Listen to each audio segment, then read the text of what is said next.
All right, everyone, welcome. As you know, here at the firm, building models that generate alpha is only half the equation. The other half, the discipline that truly separates long-term survival from a spectacular flameout, is risk management. Today, we are going to do a deep dive into the core principles that prevent giants in this field from collapsing under pressure. This is absolutely critical. There's a powerful analogy that I want you to keep in mind throughout this entire session. Think of our fund as a high-tech vessel. Your alpha model, the system you build to find profitable trades, that's the engine. It's designed for power and speed. But the risk model, well, that's the entire navigation system. It's the radar, the sonar, the weather forecasting, the hull integrity sensors. Its job isn't to slow the ship down. Its job is to ensure we actually reach our destination in one piece. And that brings us to the crucial question. Because in financial markets, make no mistake, the storm always arrives. It is never a question of if, but when. And when it does, the strength of that navigation system, your risk model, is the only thing that determines whether we ride out the storm or go under. Now, inside every quant system, there's this constant productive tension. Your alpha model is the eternal optimist, always scanning the horizon for opportunity. But the risk model, it's the professional pessimist. It's constantly asking, what could go wrong here? But don't think of it as a brake on performance. A well-built risk model is a form of institutionalized intellectual humility. It is the disciplined, systematic voice that forces us to ask, what if we're wrong, before the market asks it for us in a much more painful way. So, how do we actually do this? How do we approach this in practice? Well, before you can manage risk, you have to be able to measure it. Let's open up the core toolkit every one of you will be using. For decades, the industry standard has been a metric called value at risk, or VAR. And the reason it became so dominant is its elegant simplicity. It attempts to distill a universe of complex risks into a single number that answers one seemingly simple question. With 99% confidence over the next 24 hours, what is the most I can expect to lose? The most common method for calculating VAR is called historical simulation. The idea is actually quite intuitive. You take your current portfolio and you look back at the market's behavior over, say, the last 500 trading days. You then run 500 simulations, seeing how your portfolio would have performed on each of those historical days. Then, you just rank the outcomes from best to worst. The fifth worst loss in that ranking is your 99% VAR. It's straightforward, but as you'll see, it has a major blind spot. That simplicity, however, conceals a catastrophic weakness. It's a weakness that has been a contributing factor in nearly every major financial crisis of the modern era. So, what exactly is VAR's fatal flaw? Here is the fundamental problem. VAR tells you that on 1% of trading days, you can expect to lose at least a certain amount. But it is completely silent about what happens on those days. It tells you that you'll fall off the cliff, but it gives you absolutely no information about how far the drop is. And that is a critical failure. And that's precisely where a superior metric, conditional VAR, or CVaR, comes into play. CVaR asks the crucial follow-up question. Okay, on those 1% of days where we do breach the VAR threshold, what is our average loss? It doesn't just tell you there's a storm coming, it attempts to measure the force of the hurricane. It forces you to look over the edge of that cliff and quantify the damage below. Looking at this side by side makes the distinction perfectly clear. VAR is often used for regulatory filings and high-level external reporting because it's a simple, accepted standard. But for serious internal risk management, for the work we do, CVaR is the essential tool. Why? Because it provides a much truer picture of our actual worst-case scenarios. Let me be direct. VAR is often what firms report, but CVaR is what they live by. Now, to understand why this distinction isn't just academic, we need to examine the single most important cautionary tale in the history of quantitative finance, the collapse of long-term capital management.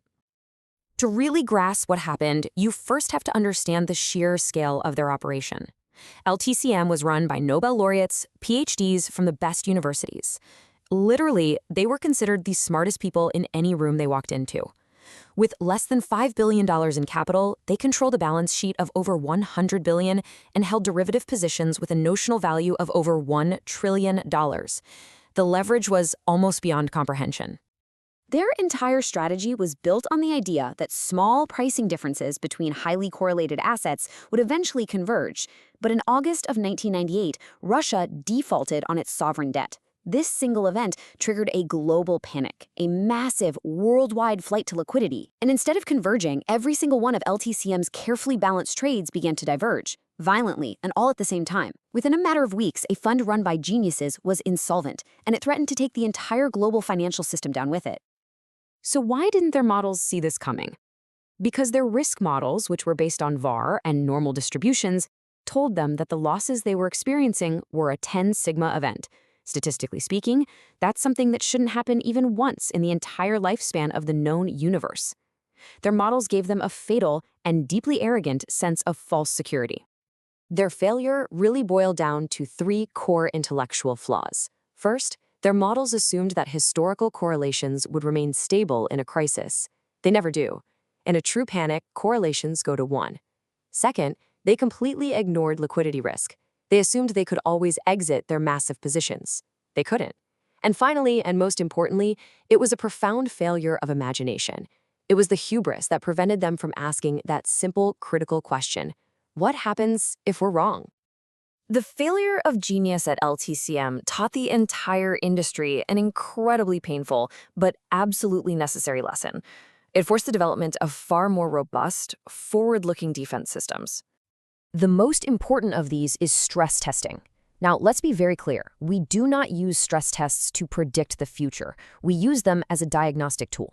We take the actual market data from the 2008 financial crisis, from Black Monday in 1987, from the Russian default that killed LTCM, and we run our portfolio today through those historical scenarios. The goal is to reveal hidden vulnerabilities and flawed assumptions before a real crisis brings them to light. The LTCM collapse also revealed a fundamental choice every quantitative firm has to make. You can follow what I call the path of genius, which relies on brilliant individuals and elegant economic theories. That was LTCM. Or you can follow the path of process, pioneered by Renaissance Technologies, arguably the most successful hedge fund in history. Their path relies on a disciplined, data-driven, and repeatable scientific system.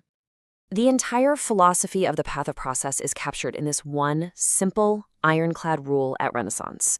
It's a systematic commitment to removing human emotion, ego, and biased intuition from the execution process. The data-driven system runs the trades, period. It represents the ultimate commitment to intellectual humility and empirical evidence over gut feelings.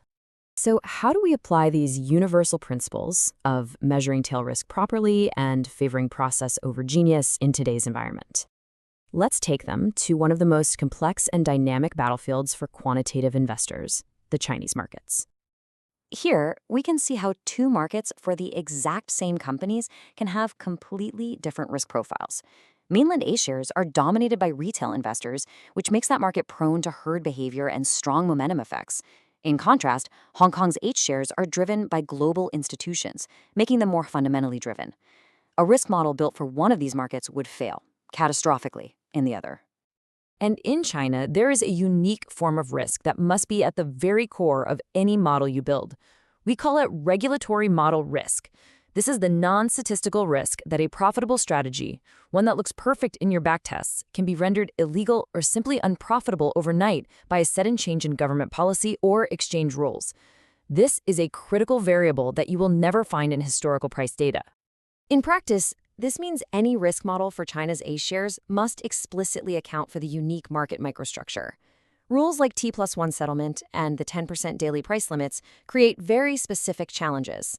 For instance, liquidity can completely evaporate when a stock hits its limit down, rendering a standard stop-loss order completely useless. These are not abstract theories. These are daily operational realities that can destroy an otherwise sound strategy. And this brings us to our final and most important conclusion. In the chaotic arena of global markets, individual genius is fragile. Elegant theories are brittle.